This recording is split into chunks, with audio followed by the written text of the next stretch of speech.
आत्मज्ञान के 4 पहलू हैं।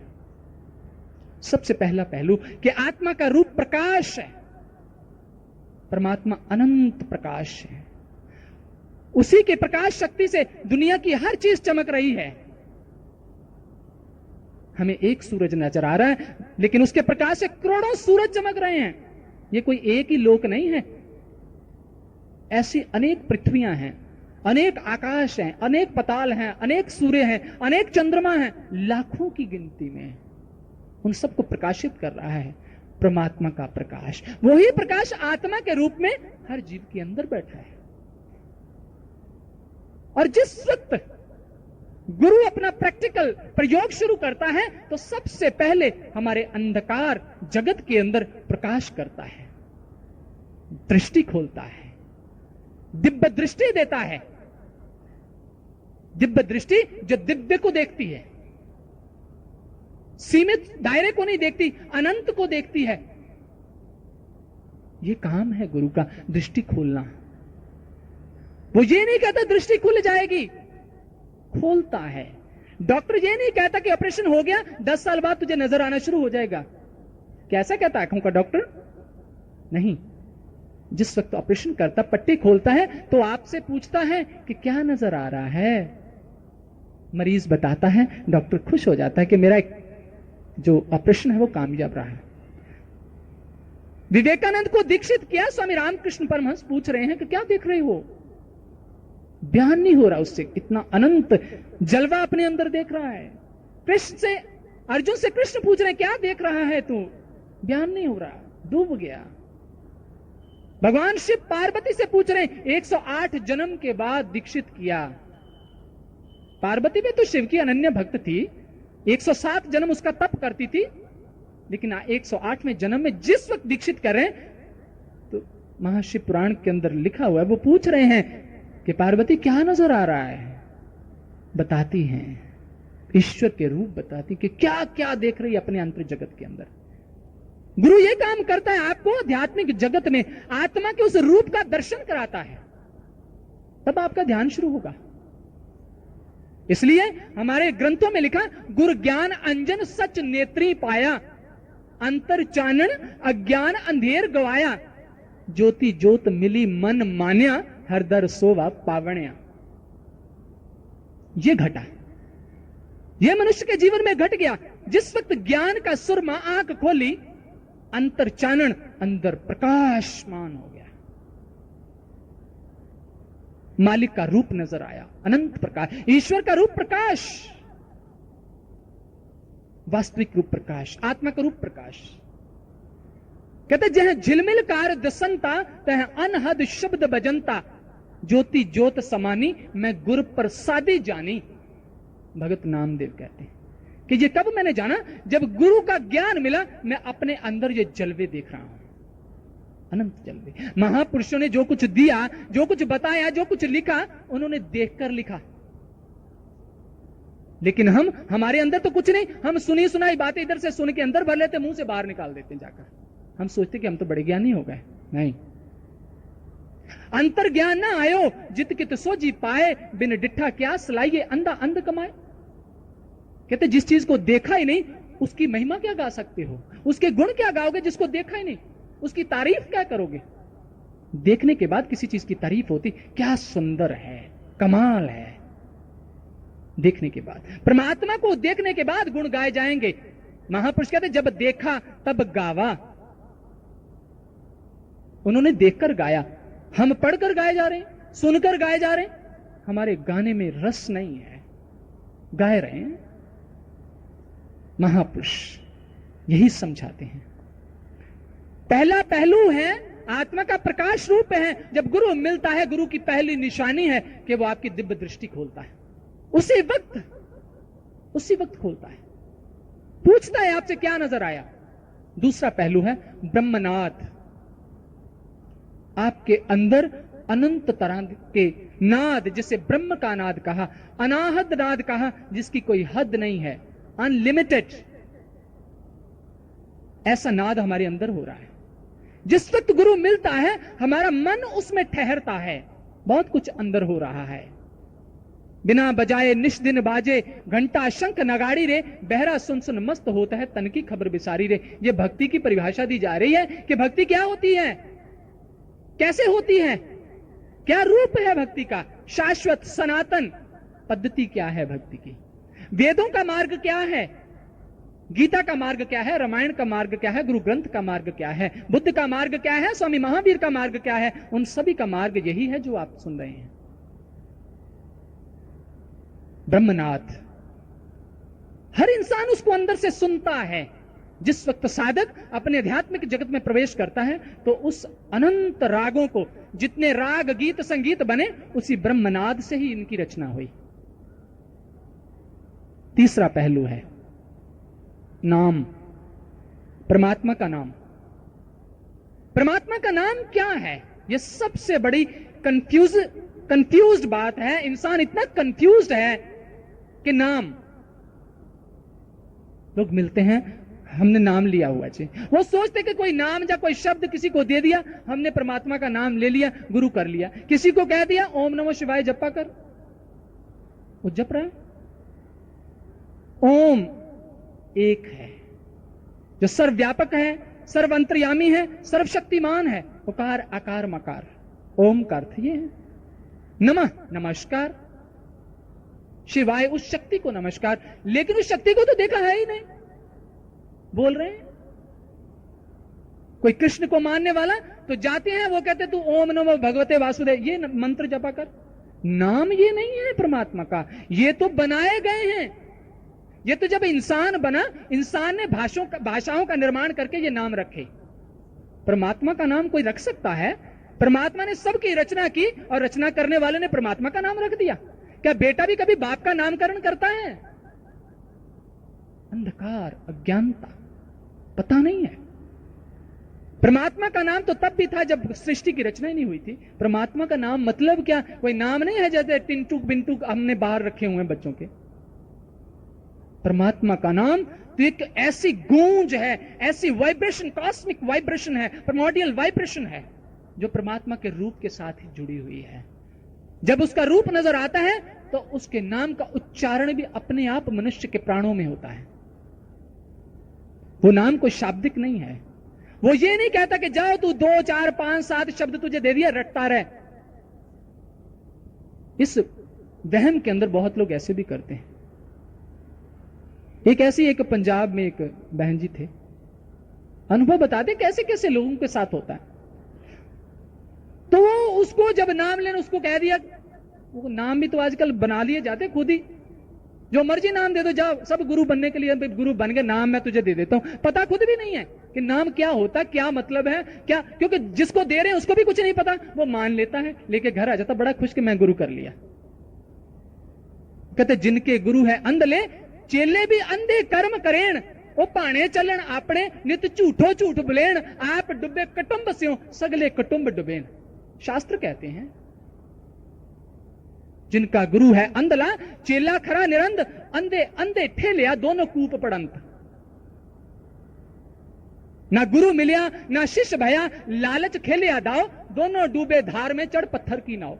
हम तो लालच के साथ जाते हैं, महाराज जी हमारे बेटा हो जाए, नाम लिया, जब से नाम लिया बड़ा धन आ गया, हमारे 2 पुत्र भी हो गए। ये काम नहीं गुरु करता है, ऐसा नहीं करता।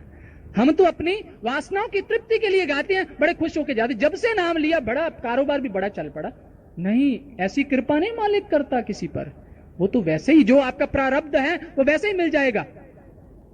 एक बार गुरु गोविंद सिंह जी, लोग बड़े कहते हैं जी जिसने गुरु गलत होगा तो होगा, हमें तो विश्वास करना चाहिए, हमें तो मान लेना चाहिए। इस धोखे में मत रहना, जागरूक रहना। इतने बड़े बड़े शास्त्रों के ढेर लगे हैं केवल यही समझाने के लिए कि ध्यान से चलना, कहीं ठगे मत जाना। गुरु गोविंद सिंह जी के साथ असम के राजे का बेटा जा रहा था, क्योंकि गुरु गोविंद सिंह जी के पिता गुरु तेग बहादुर जी का शिष्य था असम का राजा। उसका जीवन समाप्त होने के बाद जिस वक्त उसका बेटा गद्दी पर बैठा तो वो गुरु दर्शन करने के लिए आया। उस वक्त गुरु गोविंद सिंह जी और एक जा रहे एक जंगल से गुजरते हैं तो हैरान हो जाता है युवराज देखकर, एक बहुत भारी अजगर, करोड़ों चींटियां उसको तोड़ तोड़ के खा रही हैं। वो जिंदा है लेकिन हिल नहीं पा रहा, इतना जख्मी है। तो गुरु गोविंद सिंह जी कदम उठाकर पार करके आगे निकलते हैं, वो रुक जाता है क्योंकि उसने अचंभा देखा। चींटियां अजगर को खा रही, अजगर का नाम लेते इंसान कांप जाता है, चींटियां कैसे तोड़ तोड़ खा रही हैं, वो हिल भी नहीं पा रहा, आंखों से आंसू बह रहे हैं। कहते महाराज जी आगे ना चलिए, मेरे प्रश्न का जवाब दीजिए। कहते क्या है? वो समझ तो गए थे कि इसके अंदर प्रश्न कौन सा जन्म लिया, क्योंकि गुरु गोबिंद सिंह जी चाहते थे ये समझाना, उसके अंदर भी बड़ा वहम शंका रहता था, वो तो लीला की थी उन्होंने। कहते क्या? कहते महाराज ये क्या है, अजगर को चींटियां खा रही? कहते हाँ जो है तो ठीक है तू चल। कहते महाराज जी नहीं, मुझे बताओ ये है क्या। गुरु गोबिंद सिंह जी बताते हैं कि युवराज ये अजगर झूठा गुरु था, ये चींटियां सब इसके चेले थे, क्योंकि मैं समय समय पर इन सबको संदेश मिला था कि सच्चाई को जानो, लेकिन इन्होंने धर्मांध अंधे होकर धर्म को त्याग लिया, अपना लिया। जैसा किसी ने कहा अंधे होकर चल पड़े, पता ही नहीं मंजिल कहां रास्ता कहां, किसी के कहने पर चल पड़े। आपको पता है कि सही जगह पहुंचोगे कि नहीं? जो शास्त्र डिजाइन करता है जिस मार्ग को, अगर वही मार्ग है और शास्त्र ये प्रूव करता है कि यही है, फिर आगे चल, फिर you are on the right way. वो कहते हैं ये चींटियां इसके चेले हैं, उसको सजा मिल रही है, अब ये अपना हिसाब ले रही है कि तेरे कारण हमें भी ये नीच योनियों में आना पड़े, और ये रो रहा है, ये मतलब है। इसलिए महापुरुष कहते वो नाम एक शक्ति है, जब तक प्राणों में वो शक्ति चल रही है तब तक मनुष्य जिंदा है, और उस नाम के सारे ये सब प्लैनेट्स, ये आकाश पताल सृष्टि, ये सब उस नाम की शक्ति से खड़े। नाम एक शक्ति है जिसको आप अपने अंदर सुन सकते हैं, बोल नहीं सकते। परमात्मा का नाम बोला नहीं जाता, मां के गर्भ में बच्चा बोलता नहीं है, कोई भाषा नहीं जानता, कोई शब्द नहीं है। वो पंजाब में जब गए तो वो बहन जी कहते कि मैं नाम ले आई। अच्छा नाम क्या ले? क्या कहते जी? वैसे जब नाम दिया तो मुझे उन्होंने कहा कि तू धन करतार जपा कर, यही नाम है। तो वो बेचारी बड़ी खुश होकर घर आई कि मैं तो आज गुरु कर लिया, मुझे तो नाम मिल गया, मेरी तो 84 लाख कट गए, मेरा तो सचखंड खुल गया, जैसे ये सबज बाग दिखा दिए जाते हैं ना। तो घर आके जिस वक्त वो रात को बैठी कि मैं नाम जपूं, तो उसको ध्यान आया कि करतार सिंह तो उसके पति का नाम है, नाम उसको दे दिया धन करतार। वो दुविधा में फंस गई कि मैं अपने पति का नाम कैसे लूं, ये तो बड़ी उलझन होगी। अब वो क्या करे, नाम भी जपना था। उसकी एक बेटी थी जिसका नाम था गुड्डी। अब वो कहती नाम भी जपना, लेकिन पति का नाम, पहले रिवाज होता था ना पति का नाम नहीं लेना, तो वो बैठ के जपने लगी धन गुड्डी दा पापा, ते धन गुड्डी दा पापा, धन गुड्डी दा पापा। कई साल ऐसे जपती रही। कहती मैं नाम तो जपती, आनंद नहीं आया। आनंद खाक आएगा कैसे ना आनंद आएगा? जब तक वो नाम है क्या, जब तक वो शक्ति मनुष्य के अंदर प्राणों में जो गूंज रही है, जब तक गुरु ऐसा नहीं मिलता आपके अंदर, जिस नाम का सुमरन भगवान शंकर करते हैं। महामंत्र जह जप महेशु, काशी मुक्त हेतु उपदेशु, महिमा जासु जाने गण राउ, प्रथम पूज्यो नाम प्रभाव। जिस नाम का स्मरण गणेश जी कर रहे हैं, गणेश जी को दीक्षित किया नारद जी ने, कहते सबसे पहले उस नाम का स्मरण कर। नारद जी ने कौन सा नाम जपा जो आजकल हम जप रहे हैं? आजकल तो ऐसा भी है कि जाओ जो 5-7 नाम ले जाओ, जो आपको सूट करे, आसान हो वो ले लो। एक किसी गुरु के पास वो कहते जो मंत्र दिया ना मैं तो भूल गया जाके, मुझे तो याद ही नहीं रहा। कहते चलो वो वापस दे दे, मैं तुझे एक आसान सा दे देता हूं। धोखा है। शास्त्र क्या कहता है? ऋग्वेद कहता है ऋचो अक्षरे परमे व्योमन यस्मिन देवा आदि विश्व निषेधु यस्तन वेद कृमचा कष्ट जस्तद विदुस्त इमे समस्ते। वो एक ऋचा है, वो अनेक नाम नहीं है कि 2, 4, 5, 7 नाम ले। कोई कहता है जी हम तो 3 नाम। आपके कितने नाम है जी? हमारे 100 नाम है। 100 शायद बड़ा नाम हो जाए, बड़ा खुश होकर बताते हमारे तो 7 नाम है जी। आपके कितने हैं जी? नाम तो भी गिनती होती। परमात्मा एक है, एको नाम एको नारायण त्रहे भुवन एका ज्योति। शास्त्र तो ये कहता है। वही क्रीचा प्राणों के अंदर चल रही है।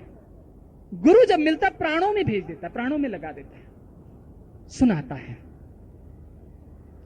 लेकिन ये माला ले जाओ, जपा करो 16, 20, 25, बड़ा कंपटीशन चलता है बहुत ही। एक आदमी के पास हम गए, इतनी बड़ी माला, वो इतना सारा गुच्छा बनाया, वो पूरा थैला माला से भरा। कहता 16 जरूर करता हूं। 16 3,32,000 मंत्र हो जाते हैं। बेचारे का ध्यान और कहां जाता होगा, मणकों पर ही रहता होगा। 20-21 दिन के लिए महाराज जी ने भेजा था। 1997 की बात है ये। तो एक बहुत बड़े जिम्मेदार के घर हम रुके, बहुत संपन्न व्यक्ति, बहुत बड़ा जिम्मेदार। उसके घर में अस्तबल, घोड़े, उसके घर में गाड़ियां, बड़ी बहुत बड़ी हवेली, कई 100 एकड़ लैंड। उसने ज्ञान लिया था, बहुत हमारे आओ भक्त, बहुत प्रेम दिया, बहुत सेवा की, रात रुके। वहां से हम मलोट भवन में आ गए। तो हमारे स्वामी जी जो मलोट भवन में थे, तो वो हंसते हंसते मुझे बताने लगे कि भाई साहब, ये सिंह साहब, जहां आप रुके, कहते जब से नया नया व्यक्ति जुड़ा, महाराज जी इससे बड़ी बात करने लगे, बहुत बातें, दर्शन होने लगे, जब जाए दर्शन हो जाए, जब जाए महाराज जी बुला लें, जब जाए खूब सारी बातें हो जाएं। तो इसको तो साधक के नियम और मर्यादाओं का बोध ही नहीं रहा। गुरु के नजदीक जाना आसान नहीं है, क्योंकि गुरु के पास सारी शक्तियां हैं। वो कभी कभी माया भी डाल देता है। तो उसके अंदर हुआ कि भाई मैं तो शायद इतना बड़ा आदमी हूं, मन है ना, कुछ भी सोच ले। तो वो अपने वहां के सरपंच को कहने लगा कि भाई मैं उस बाबा जी से जुड़ा हूं, चलो मेरे साथ चलो किसी दिन। समय नहीं मिला। एक दिन उस सरपंच जी कहने लगे कि चलो सिंह साहब, नूरमहल चलते हैं, आप मेरे पास खाली है समय। तो स्वामी जी बताने लगे कि ये व्यक्ति उनको नूरमहल लेके चले गए। जहां महाराज जी दर्शन देते थे, वहां महाराज जी के आसन के नजदीक होके वो सरदार जी बैठ गए और सरपंच साहब को बिठा लिया, आओ मेरे नजदीक बैठो जाए। महाराज जी से हमारी सीधी बातचीत है। कैसे जी? महाराज जी से हमारी सीधी बातचीत है। लेकिन कबीर तो कहते माला फेरत युग भया, गया ना मन का फेर, कर का मन का छाड़ दे, मन का फेर। किस शास्त्र के अंदर लिखा है ये माला की बात? कोई कहे तो सही, बताए तो सही। जी मन टिका रहे हैं, मन इस पर टिकेगा? माला तो कर में फिरे, जीभ फिरे मुख माही, मनवा तो 14 फिरे, ये तो स्मरण नहीं। कबीर कहते ये नहीं, ये बात नहीं बनने वाली। निरंजन माला कट में फिरे, और मालक की माला अपने आप ऑटोमेटिक ही चल रही है, करने से थोड़ी होती है। श्वासों की माला, श्वासों की माला पे जप ले हरि का नाम, हर श्वास के साथ, हर श्वास के साथ अपने आप चल रहा है। तुझे तो केवल गुरु से जोड़ देता कि देख तेरे अंदर क्या है। शीशा दिखाता, शीशा। ज्ञान एक शीशा है जिसके अंदर आप अपने आप को देखते हो। नाम, नाम रूप दुई अकथ कहानी। गोस्वामी तुलसीदास जी कहते हैं नाम की अकथ कहानी है, कथी नहीं जा सकती।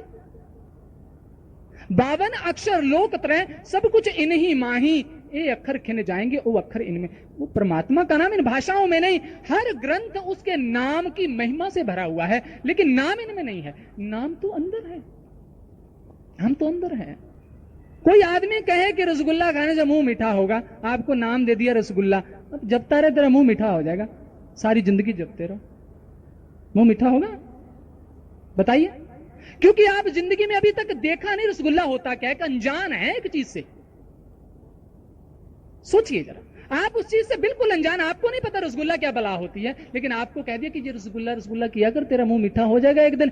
चिंता मत कर, डटते रहना, डट के टाइम लगाना। वो चाहे सारी जिंदगी क्या 10 जन्म भी करता रहे, तब भी उसका मुंह मीठा नहीं होगा, क्योंकि वो जानता नहीं बला क्या है। कोई सामने आकर रखता है कि ये रसगुल्ला, हैरान हो जाता है, ये रसगुल्ला सफेद, इसको रसगुल्ला कहते दिखाते जरा खाऊं, खाया तो मीठा, वो सब नाम शाम भूल गया, कहते इसके तो खाने में मिठास है, जपने में नहीं। परमात्मा का नाम तो अंदर चल रहा है, जुड़ने में मिठास है, वो तो अपने आप चल रहा है परमात्मा का नाम। चौथी चीज वो अमृत। गुरु जिस वक्त दीक्षित करता है तो हमें उस अमृत का पान कराता है। शिव के सिर पर देखा होगा ना गंगा की धारा निकल रही, ये एक इंडिकेशन है वो गंगा की धारा आपके अंदर अमृत बरस रहा है। झिमझिम बरसे अमृत धारा, मन पीवे सुन शब्द विचारा। अमृत का पान, ये चारों चीजें आप हर धार्मिक स्थान पे देखते होंगे, मंदिर में, मस्जिद में, गिरजा में, कहीं भी, चर्च में। प्रकाश, कहीं दिया है, कहीं मोमबत्ती है, कहीं चिराग है, कहीं कुछ है, प्रकाश का प्रतीक। ऋग यजुर्वेद प्रकाश का प्रतीक, सामवेद संगीत का प्रतीक, ब्रह्मनाद का प्रतीक, अनहद वाणी का प्रतीक, इनर म्यूजिक, नगमे इलाही, अल्लाह के नगमे। ऋग्वेद नाम का प्रतीक, हर जगह कोई ना कोई पाठ चलता है, पाठ। हम कहते हैं कि पाठ हो रहा है, लेकिन कौन से पाठ की महापुरुष बात कर रहे हैं? कर से मालाना पेरू, जीव न वरन उचारो रे, अखंड पाठ होत घट माही। अखंड जो खंडित नहीं होता, अखंड पाठ होत घट माही, ताकि और निहारो रे, कहते अंदर निहार, अखंड पाठ तो तेरे अंदर चल रहा है। ये सब उसका प्रतीक। और चौथी चीज अमृत, आपको चरणामृत दिया जाता है, हॉली वाटर, चश्मे इलाही, जाबे हिम। ये क्या चीजें हैं? प्रतीक हैं।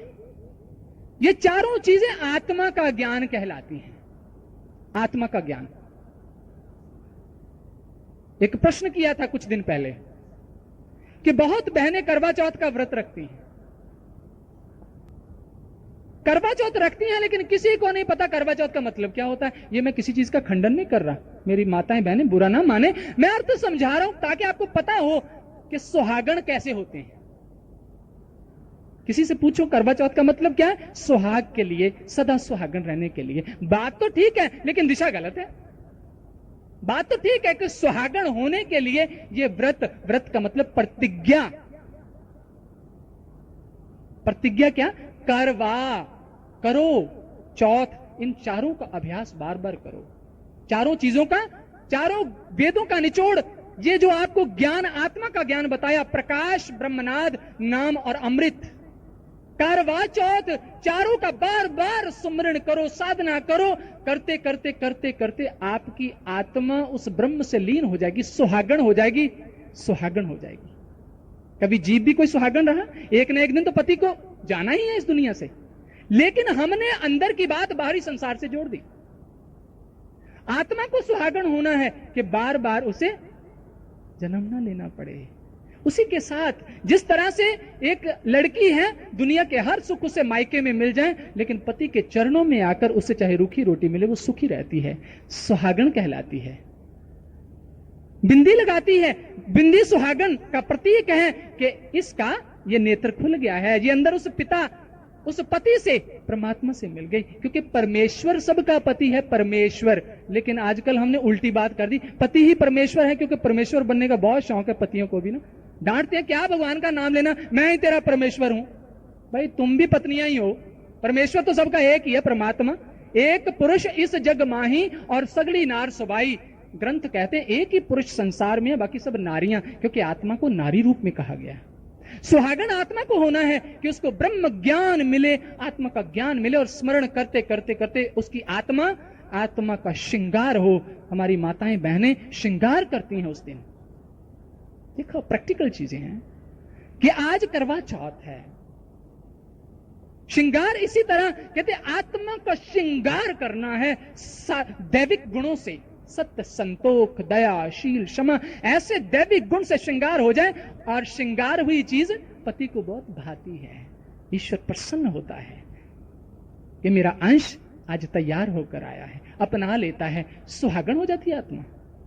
करवा चौथ ये होता है, करवा चौथ। लेकिन हमें, क्योंकि वास्तविकता हमारे इतिहास के अंदर कोई भी पर्व है, कोई भी महापुरुषों ने चीजें जो चलाई हैं, चाहे कोई भी है, उन सब का संबंध अध्यात्म ज्ञान से है। लेकिन अध्यात्म ज्ञान ना होने के कारण हमें इन सब चीजों की कोई समझ नहीं आ रही। हम उसको केवल क्रियाओं के अंदर ही रखा हुआ है, ताकि, और हमें उन चीजों का कोई लाभ भी नहीं मिलता।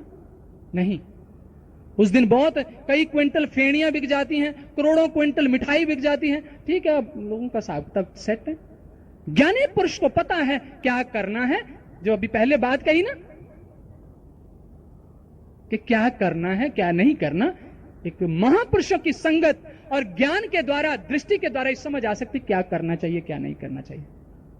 इसलिए जीवन के अंदर जब तक हमारे पास दृष्टि नहीं है, ज्ञान नहीं है, हमारे जीवन का कल्याण नहीं हो सकता। संसार की हम कितनी भी भक्ति करें, भगवान कहते हैं उसका फल मैं उसको जरूर दे देता हूं, और उसका फल संसार तक सीमित है। उसका फल का आत्मा के साथ कोई संबंध नहीं है।